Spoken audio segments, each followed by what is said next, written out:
the concern I have, and this may seem like a small concern, but I think it's actually a very big issue. Well, I have a concern really for all the major AI programs. I mean, the two biggest ones obviously are Google Gemini and OpenAI, which is in partnership with Microsoft.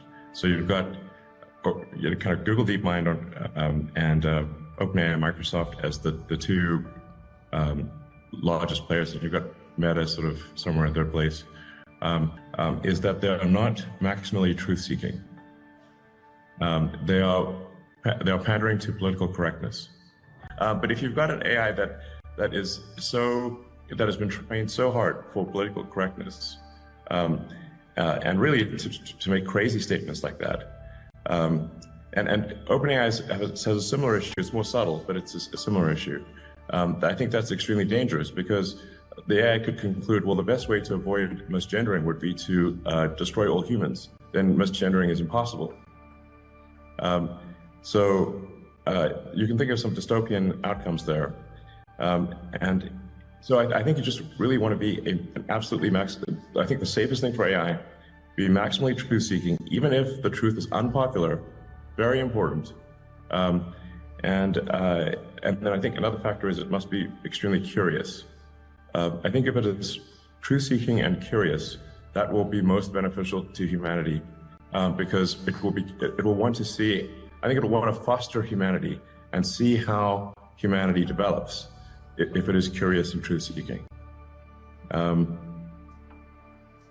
That is, like I said, these may seem perhaps like small things, but I think they're actually very big things. Join us for an enlightening discussion with Elon Musk as he delves into the future of AI, highlighting both its potential and its perils. In this video, Musk voices his concerns about the leading AI programs like Google Gemini and OpenAI, particularly how their adherence to political correctness may lead to dangerous outcomes. They're being trained basically to lie. And I think it's very dangerous to train superintelligence to be deceptive. So with XAI, our goal is really want to be as truth-seeking as possible, even if it is unpopular. That is important. I think extremely important. Well, for example, when Gemini was asked to render the founding fathers of the United States, it rendered them as a diverse group. It gave a picture of George Washington as black. Now, George Washington is not black. It was asked to render now people obviously played with this because they said, okay, it is forced to lie.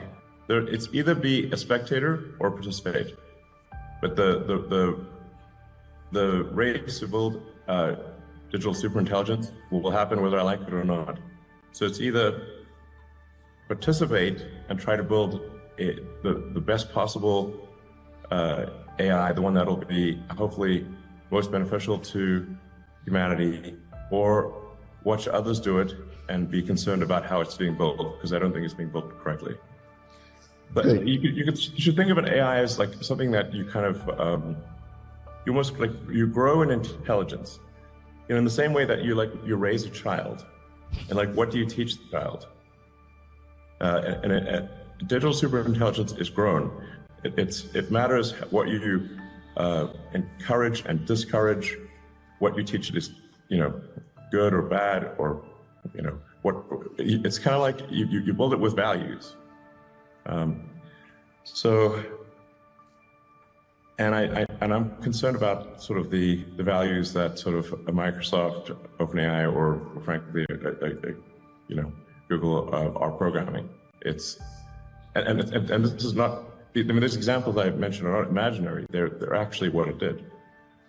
Well, I have said for a long time that I believe that some regulatory oversight of the large models is warranted. I've actually said that now for a very long time. The nature of that oversight is important. I go back to what I was saying earlier, which is that I think it's very important that AIs be trained to be truthful and not trained to be politically correct. Because if political correctness is often simply not true, and that means you're programming AIs to lie, and I think that will backfire very badly. So, I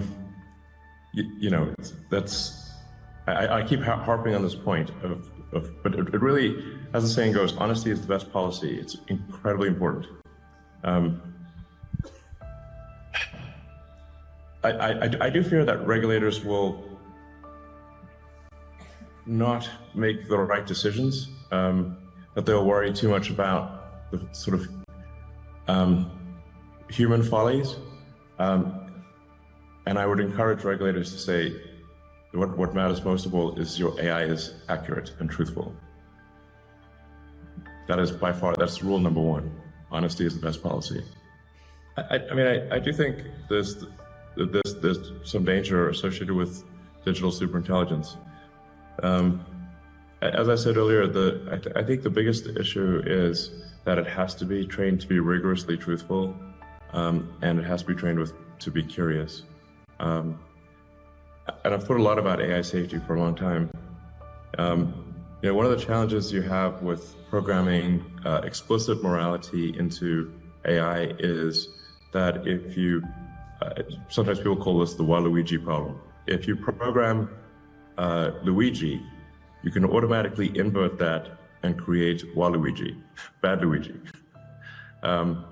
So what you cannot invert is the truth of, is physical reality. So you can't invert the rules of physics. You can't invert logic. So I think that is the better way to go. So really, I think what regulators should be concerned about is the AI being rigorously truthful? Is it giving an answer that is most probably correct with acknowledged error? I think that's the best move for AI, and that's what we're trying to do at XAI.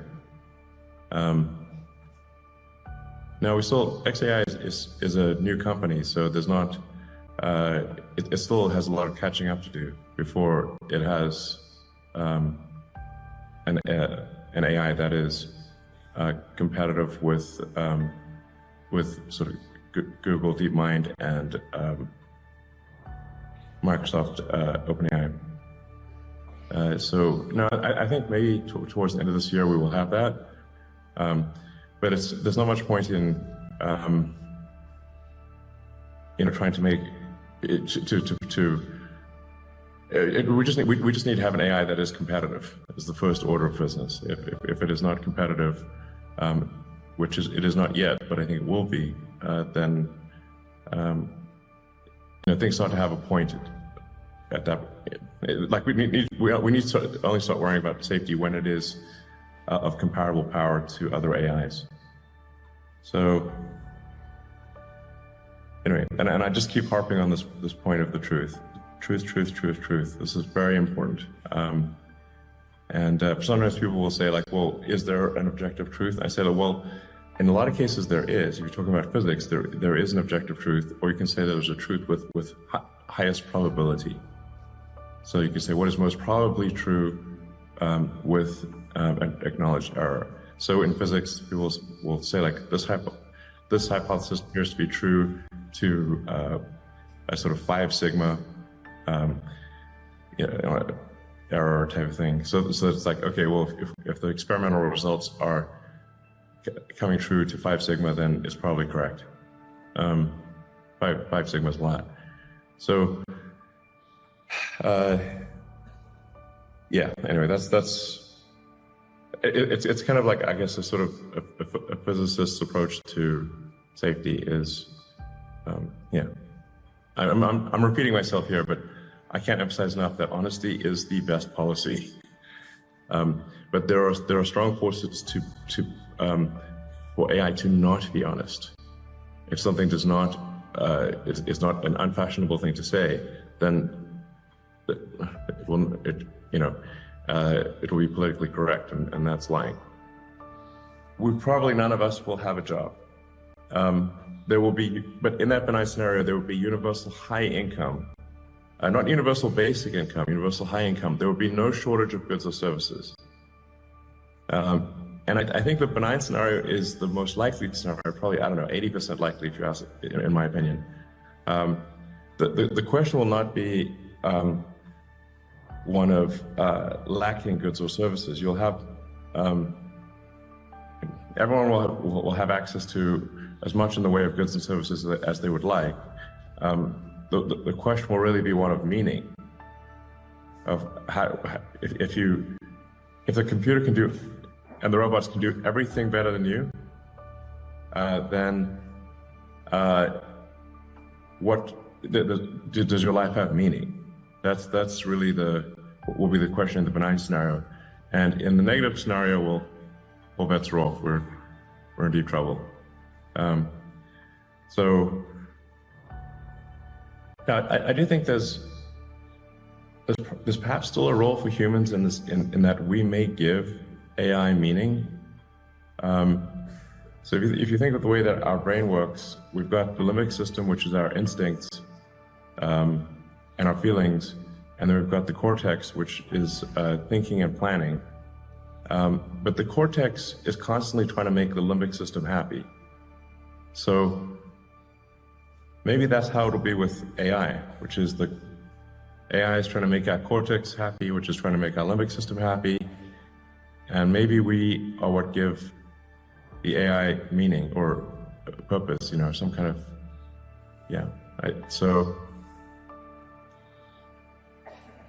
But I do think that long term, in a benign scenario, any job that somebody does will be optional. Like if you want to do a job as kind of like a hobby, you can do a job. But otherwise, the AI and the robots will provide any goods and services that you want.